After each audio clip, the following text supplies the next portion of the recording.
Nathaniel Abraham was 11 years old when he fired a .22 caliber rifle that killed 18-year-old Ron Green. Ron Green seemed to be a stranger to Abraham, giving him no reason for the killing except to practice his marksmanship. Green's murder was considered to be premeditated because Abraham had told his friends that he had fulfilled his earlier goal to kill a person. Abraham, at 13, was convicted as an adult and served an 8-year-long prison term until he turned 21. Nathaniel Abraham, one of Michigan's youngest convicted killers, going back to jail once again. Fox News' Bill Gallagher live in Pontiac with the details of the sentencing. Bill, good morning.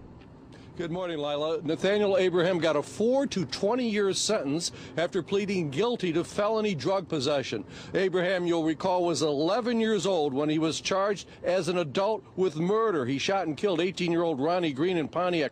After years in juvenile detention, Abraham was released. 18 months later, he was arrested with 254 ecstasy pills. Abraham told family members he can change and make his life a success. Mary Bell is considered to be one of the first known child-age serial killers. Bell was convicted of killing 2 boys, one at age 10 and the other after she turned 11 in England in 1968. Psychiatrists claim that Mary was a psychopath. Dr. Robert Orton testified that Mary had a liability to act on impulse and without forethought. Her personality disorder was thought to provide her with a diminished responsibility for the crimes. As a result, Mary was found not guilty of murder but of manslaughter because of her diminished responsibility. As time passed, Mary's mother Betty became a frequent visitor at Red Bank.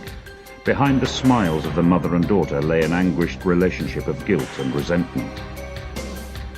Mary's mother Betty is alleged to have specialized in sadomasochism. Some thought this must have influenced Mary. Certainly she would have seen on a daily basis physical violence between adults and between adults and children. And I'm pretty certain she would have known perhaps even sexual violence and sexual attacks between adults and children as part of the norm. Whilst Mary was in Red Bank, her mother received a letter blaming her for ruining her life. Please, ma'am, put my tiny mind at ease. Tell judge and jury on your knees. They will listen to your cry of please. The guilty one is you, not me. I'm sorry it has to be this way. We'll both cry and you will go away. Tell them you are guilty, please. So then, ma'am, I'll be free. Your daughter, May. Jesse Pomeroy was 14 when he was arrested for the murder of a 4-year-old boy. He was nicknamed the Boston Boy Fiend. His rampage had begun 3 years previous to the murder with the sexual torture of multiple boys. Pomeroy was sentenced to reform school after this, but he was released early.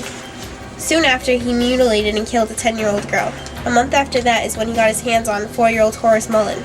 He took Horace to a swamp and slashed him with a knife, nearly decapitating Horace. When Pomeroy was shown the body and asked if he had done it, he nonchalantly said, "I suppose I did." When the 10-year-old girl was found buried in his mother's cellar, he confessed to that murder as well. He was convicted and sentenced to death, but the public outcry against condemning a child to hang commuted the sentence to 4 decades of solitary confinement. 12-year-old Jordan Brown is a prime suspect in the 2009 murder of his father's 26-year-old fiancée, Kenzie Hoop, who was almost 8 months pregnant at the time of her death. Her unborn son died as well. Jordan was 11 years old when he was arrested for the murder. Jordan is accused of shooting his soon-to-be stepmother in the back of the head while she was sleeping. After the shooting, he reportedly boarded his school bus and then went to school.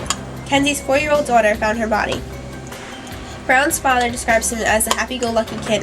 However, a member of Hoop's family described Jordan as a troubled kid. It is said that Jordan was jealous of the attention that Kenzie and her daughters received from his father. Kenzie's nephew claims to have heard Jordan make a comment before the murder. Reportedly, Jordan had said that if he had a gun, he would pop Mackenzie and the 2 little girls. A judge has ruled 12-year-old Jordan Brown will be tried as an adult in the murder of his dad's pregnant fiancée. It is definitely a controversial move.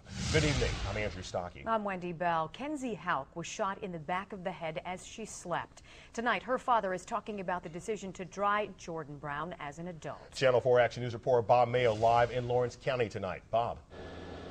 Now, the judge here, Dominic Motto, says that in order for this boy to be tried in juvenile court, he'd have to accept responsibility for this killing, which he says to date he has not done.